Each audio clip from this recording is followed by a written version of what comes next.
I think social media is on the cusp of the biggest change it's had in a very, very long time. And if people don't make the necessary steps to look at social media a certain way, they're going to get left behind. We have AI on the horizon. We have more people than ever creating content. And whereas some of us, including myself, were very early in our niches to get online and create a personal brand, people are now realizing now is the time to do it. Where some people relied heavily on paid ads and some people relied heavily on other traditional forms of marketing, now people have started to realize that if they do not come front and center of their business and do exactly what I'm doing now, their businesses will get left behind and they will not survive. Now, I am in the process of building a system to help everyone that I work with move to longer form content. But just before we get into why that is, we need to go look at a concept that I've coined that'll help you understand everything. There is absolutely no point increasing the duration of your content or moving to another platform if you can't get this very principle right. Now, first things first, some of you out there have read some of Alex Hormozi's stuff and you're like, I've got a niche down, and you don't. And sometimes niching too far can make this an absolute nightmare. I want you to imagine that this pyramid represents the total amount of followers that you have. Now, depressingly, only a very small amount of those people do or ever will do business with you. And you guys know that I'm a big advocate of saying to people, let's improve conversions by writing better emails, let's improve conversions by having a well-curated landing page. And I would agree that a lot of the stuff I teach improves the conversions in there. However,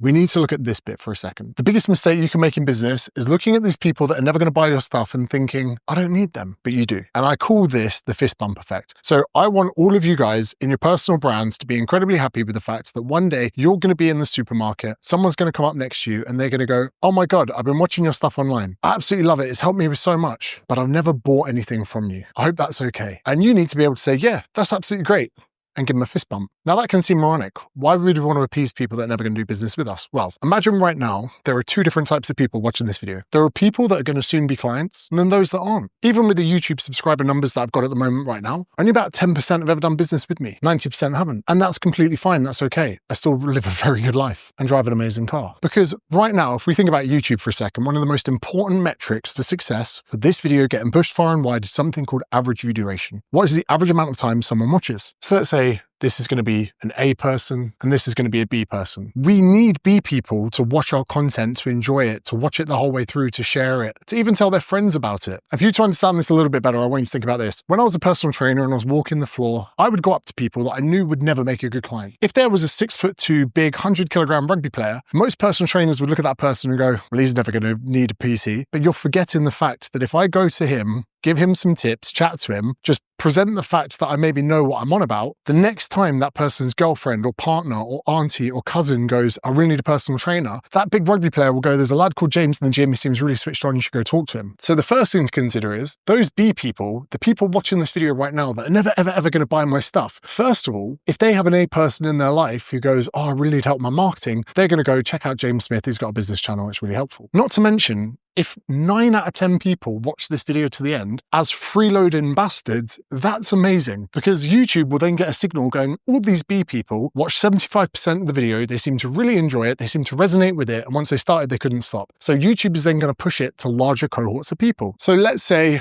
100 people watch the video, 5% buy, 95% don't, fine. But if both parties really enjoy that video, YouTube is going to go find a lot of people just like those people and put it in front of them. Now, albeit that 100 could then end up getting shown to 1,000 people, and that bit up there is probably going to be a lot smaller because this audience is going to be a lot colder. It could even be 1%, 99%. Without all of these people that will never buy your stuff, we cannot get shown to these people that potentially can. Now, some of these people that watch the video will end up going into that original OG ecosystem. And over time, through putting out more content, more videos, being there all the time, these people are going to warm up and the percentage of them that do business with you will start to increase. Too many people think that they need to just make content for people that are going to do business with them. And I think that's foolish. They've listened to Alex Hormozi say, you need to niche down. Alex Hormozi niches the least out of anyone. If you sell 2.7 million books and you have socials with millions and millions of followers and you put out 400 pieces of content a week, that's not niche. So next time you're ideating a piece of content, do not over niche it to a certain demographic. Do you understand why people go,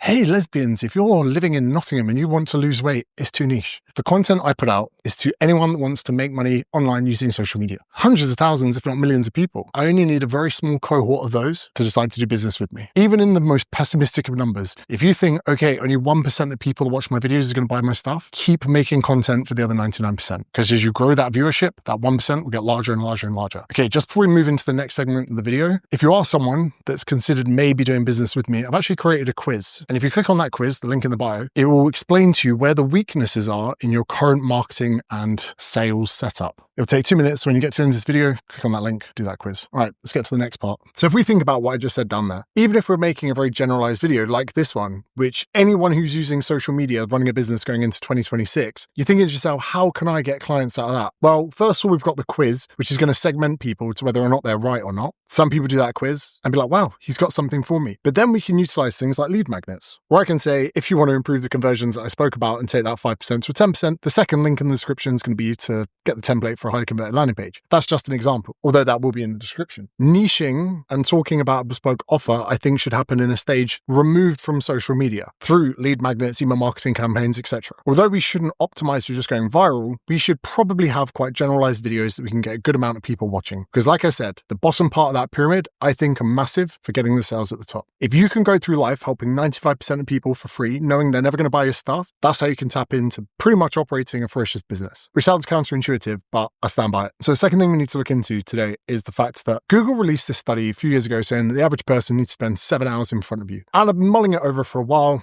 I've spent a bit of time with Daniel Priestley, who I have huge admiration for.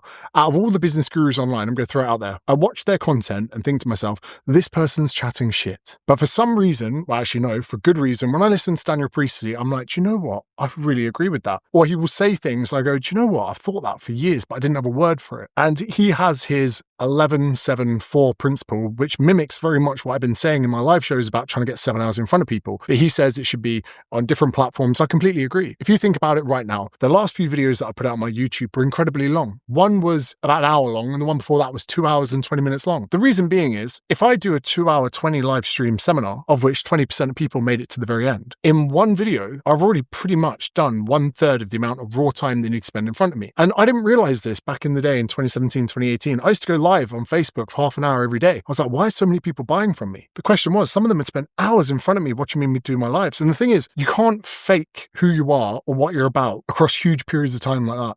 There are creators online that I know that are viral short form content. When you meet them in real life, they're actually dickheads. They're actually a bit dismissive and they think they're better than people. They're the type of people that kind of are rude to waiters and waitresses. But when you watch long form content, when you listen to people for hours, you get to understand what they're like. That's why I brought back the podcast, because I feel like getting hours and hours and hours in front of people, it's a low hanging fruit to get people to like you. And I've said before, look at Chris Williamson, right? All he does is ask people questions for a living. People go, oh, you're business partners with Chris Williamson for Newtonic. I go, yeah. I go, I love that guy. I go, what do you mean you love that guy? All he does is ask questions. And you're like, yeah, he's fucking, what a great, all he does is ask questions. He's not out here doing what I'm doing. Value, helping businesses. I'm helping put food on the table. He's just asking Bugsy Malone questions. Come on. So the direction for 2026 that I'm going to be taking my cohort of mentees is to get that 7 hours. And I believe YouTube is the easiest place to do that, because the average video on YouTube is about 11 minutes. It used to be 13, but it's now 11. And the average video on Instagram, I don't even think it's a minute. I think it's maybe like 15 seconds. So when we look at the amount of pieces of content that we'd have to put out to accrue that 7 hours, YouTube would be easier. Now, Ed Lawrence did a video about this, and I said I disagree with him. I'm going to explain that part in a second. But the easiest place to get hours in front of people is YouTube. But I started social media back in 2014. I didn't really get any progress on YouTube till 2022. And when I'm asked about it, people say, James, why weren't you on YouTube sooner? And the answer is, and it sounds weird to say it, I wasn't man enough for it yet. And when I say that, I'm not talking about masculinity. I'm talking about I wasn't well-rounded or smart enough to operate YouTube. I didn't know about audio. I didn't know about editing that well. I didn't know about what cameras I needed, because YouTube is a very, very difficult platform. And it took me years of short-form content to get there. Now, if you were to ask me, James, where is the best platform for me to get clients that will pay lots of money? I'd say YouTube. But if you were to say, okay, I'm going to get my phone out now, I'm going to start creating content, where shall I be posting content? And I'd say Instagram. And you'd say, James, you're a contradicting piece of shit. I go, yeah. Let me explain it. The majority of you are going to be probably 1 foot still in another business. Maybe you're a physio, rubbing people down. Maybe you're a golf instructor, spending time at the driving range. Maybe you're an accountant that's in the firm. Cool. I would say realistic YouTube videos, 1 to 2 a week. Realistic Instagram videos, 5 to 7 a week. So some people out there say, oh, James, it takes me 2 hours to put out a reel. And I'm saying, right, okay, that's your problem because you're putting too much effort and attention into a video. For so many of you out there, volume is going to be everything. There is that famous story about 2 groups of people both told to make a china pot. One group has said, right, you just need to make 1 china pot and make it perfect. The other group are told, you need to make as many china pots as you can. And it's the group that were told to make as many as they can, which had the better china pot. Because they were doing it so often and so frequently, they perfected the skill better than the people that obsessed over making the 1 perfect pot. So even in the onset, even just picking up your camera and recording just like this, if you do 100 of those, some of them are going to do better than others. And you can look at that and go, why did those do better than others? Then you can double down and make better performing posts on those. But this is the point I want to make clear. So if we imagine that this is a calendar month, if you do YouTube across December, that's all the amount of feedback that you're going to get from putting out your YouTube videos. And that just isn't a great amount of feedback to have when you're trying to figure out what your audience want, what they like, what you're good at doing, how you're good at presenting, what problems to tap into. Because so many of us, for almost the first year of putting out social media content, we have no idea. We're just figuring it out as we go along. That's why I say to people, when they're like, oh, I'm going to build a course, I'm like, just build a lead magnet first. They go, why? I go, because if you create the lead magnet first, you can determine the amount of interest for it. For instance, if I wanted to start a company that wanted to sell vests, before I go and order 1,000 vests, I'd probably put it on sale before I have the stock and just see how many people try and buy it. Then if I get 50 people go to the checkout and get to the cart before they're told that it's sold out, I go, okay, let's put in the order. But if no one goes there, I know I've made a mistake. So now if we look at Instagram instead, although the impact and the amount that people would watch and the average view duration would be massively smaller, that frequency would allow you to pick up, was your hook shit? Was your setup poor?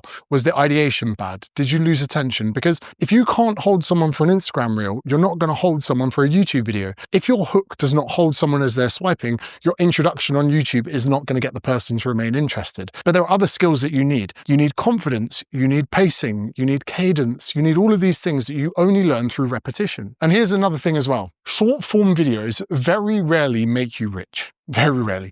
You get 1 million views, you're like, yes. And this is actually the most painful point. Loads of people that I work with in my mentorship, I have to get them set up for their first viral video. So we have to make sure they have a landing page, they have an email marketing sequence, so that when that content does explode, they capture loads of data. Because although viral videos don't make you rich, capturing loads of data can make you rich in a few months' time. And often they'll say to me, I didn't enjoy making the landing page. I didn't enjoy all of the processes that we made, but James, thank you so much for forcing me to do this. Just had a video get 5 million views. I got 3,000 email addresses. Sweet. But something happens to someone when they've had a viral video. I can see it in their eyes because so much of what we do on social media, we're like, hopefully this will work. Hopefully this will work. Hopefully this will work. Hopefully this will work. Then boom, one video kicks off and people go, this does work. My Instagram isn't shadow banned.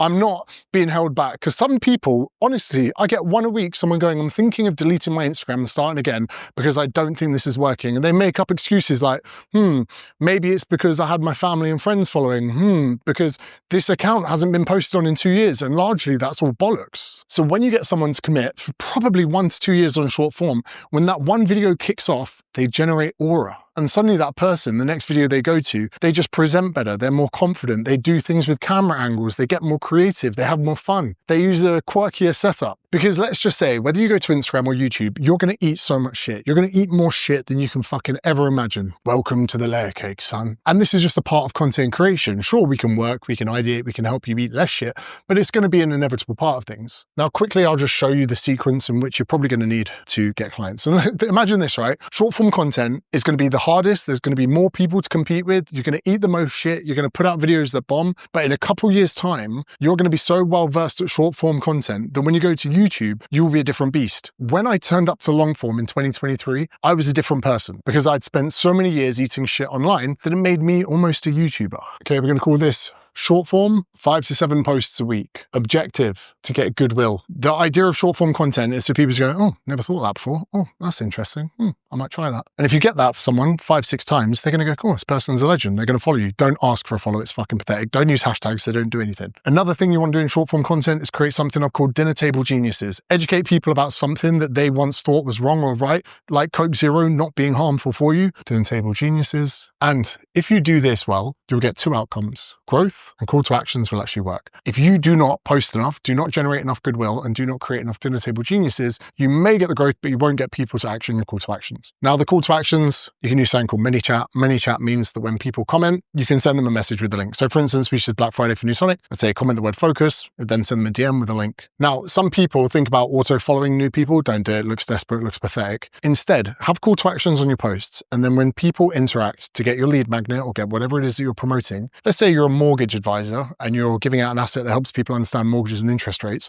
When you send them that, say, hey, click here to download the asset. PS, if you need anything, just ask me back. That's how you engage in conversations in DMs. Now, if they have loads and loads of questions, everything should be answered by the landing page you send them to. If they're like, I really want to jump on a sales call, just say, look, I'm really busy at the moment. Instead of doing a sales call, just for your money back guarantee. And that's how you get clients from that. But the main thing I would rather you did was spend your time on social media, short form, get in their email address so you can nurture them away. Make sense? Any questions? Put them below. I'll get them to them. Long form, slightly different. Now, let's say 1 to 2 per week, and let's just understand something. If you do 2 videos per week, the quality of the video is probably going to be half. But again, it's that balance of frequency. How experienced are you? If you're not that experienced, 1 a week, 7 days to eat shit, that's a lot of effort to put in. Now, the next thing, this is more important than your video. People do not search on YouTube. They're not searching for ways to lose weight. They're not searching for the best calorie deficit. They are browsing. They are turning their TV on. They're sat down with their missus in the evening. They're scrolling through their browse feed. Your objective with your packaging is to stop them in their tracks. If you go, how to create a calorie deficit, it's like, fuck off, mate. But if you were like, eating and burning 10,000 calories in a day, they're going to be like, well, that's interesting. Is that even possible? Let's give it a little go. Then they click on it, and then it's like, right, I've got 24 hours. I'm going to eat 10,000 calories and I'm going to burn it. Is it possible? I'm down it. And people are like, oh, what an interesting story. If you want people to actually click on your packaging on your videos, you will have to make it interesting. Often a story, often a challenge. Those things are what lure people in. Now, I can't give you any better advice than this. If you have not got a good title and thumbnail, don't do it. If you haven't got a good title and thumbnail, make it a fucking Instagram reel. Now, one of the beautiful benefits of this is once you've created a nice YouTube video, a lot of the time you can just make it a reel after, but I would reshoot it. Don't just try and clip this up and get reels out of it. Instead, if you've got all the props and the research that you've done for that, just get your videographer and say, let's make a reel. The ultimate objective of this is to get people to go to the description and to have links. Probably one buy, lead magnet, maybe even an offer. Or like you'll have seen today, quiz. And I know the mentorship lot watching this, you're going to be very excited to see how I've done that. Again, I put that quiz together with a score app from Daniel Priestley. After he came on my podcast, we were chatting about it a bit and he's kind of got me quiz build. I'm going to report back on all of the quiz data that I get to let you know what kind of return on investment I'm getting from it. So do that quiz because that'd be very interesting. Okay, these reels will not last very long, maybe like 24 hours in the algorithm. But the good news is for these, post it on Instagram, it'll get pushed to Facebook. You can go whack it on TikTok, you can stick it on LinkedIn, and you can even put it on YouTube Shorts. Don't know why I did a 2 there, but anyway. Long form, unfortunately, it's probably only going to live on YouTube, but you can put it on LinkedIn, up to 15 mins, go on Facebook.